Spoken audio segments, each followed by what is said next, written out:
Teacher Chen.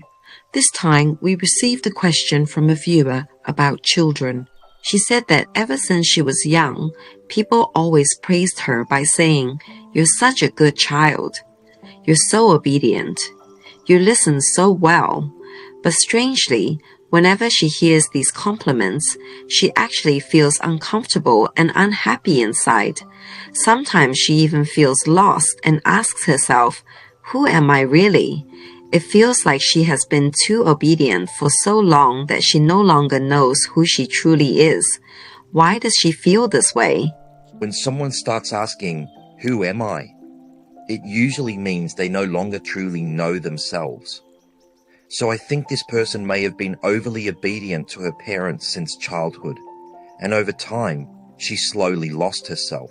So are you saying that children who are too obedient may grow up losing themselves? Children should listen to their parents to some extent, but they shouldn't become overly obedient. What do you mean by overly obedient? A child should have a little bit of rebellion.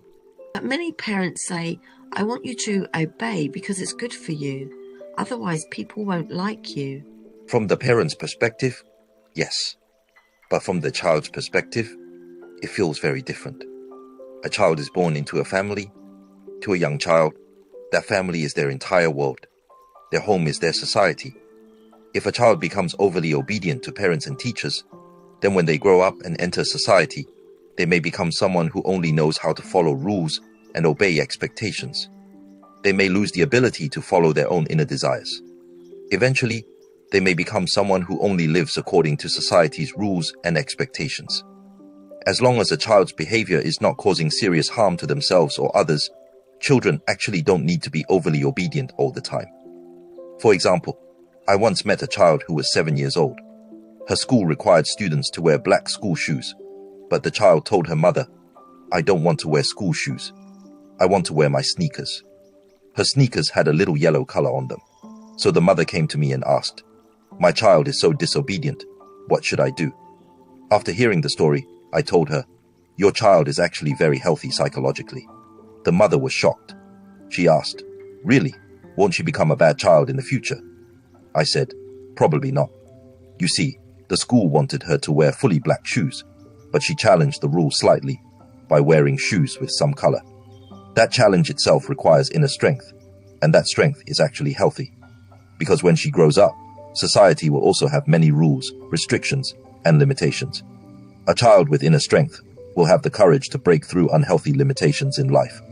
And that is a good thing." Earlier you mentioned that a little rebellion can be healthy. So what's the difference between rebellious children and obedient children, besides confidence and inner strength? Let's look at it this way. Usually, the top students in school are very obedient, and the students at the bottom are often the rebellious ones. Now let's ignore grades for a moment and focus on the person. Imagine a child who ranks last in class academically, but can still happily go to school every day, make friends, and continue living confidently.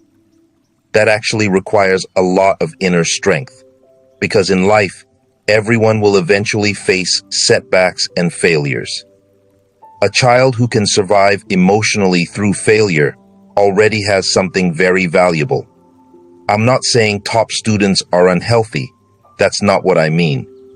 What I'm saying is, if a child can face setbacks without completely collapsing emotionally, that flexibility is psychologically healthy. For example, maybe a child performs poorly academically, but is talented in sports, social relationships, or creativity, and they can still live happily and confidently. That flexibility is important. It means they have resilience. I once had a mother come to me for counseling. She said, "My son is 4 years old. He struggles with drawing, writing, and school exercises. I'm worried he'll fail academically in the future." I told her, "Don't worry too much. At 4 or 5 years old, school exercises are not the true measure of a child's future. If a child struggles at that age, it doesn't necessarily mean anything serious. What matters more is whether the child can emotionally handle frustration and setbacks. That resilience is far more important. Many parents only see rebellious behavior as bad, but often that judgment comes from morality and control. If we remove moral judgment and simply look at human nature, we may discover that some rebellious children are actually very alive, flexible, and emotionally strong. When you observe many highly successful adults, you'll often notice they were quite rebellious when they were younger. So psychological health is actually more important. Yes, of course. If a child can be slightly rebellious while still doing reasonably well in life, that's even better. What about people who have been obedient their whole lives? Maybe they now feel emotionally suppressed and don't know how to break out of that pattern anymore. What should they do? Depends on their age. This viewer is probably in their 20s now. I think parents should gradually allow children to explore life independently. But emotionally, parents should always leave the door open for support. The child goes out into the world. When they struggle, they can come back for support. After receiving support, they regain strength and continue exploring life again. This process helps a person develop emotional resilience and inner strength. But if someone is already in adulthood and has spent many years suppressing themselves, then healing may require more patience and effort. Actually, children naturally go through rebellious stages. Around age 2, children constantly say, no. You ask them to sleep, they refuse. You ask them to do something, they resist. What the child is actually expressing is, my life belongs to me. But parents often respond from a position of control. You're too young. You must listen to me. However, if the child is not in danger and not harming others, parents can allow some flexibility and exploration.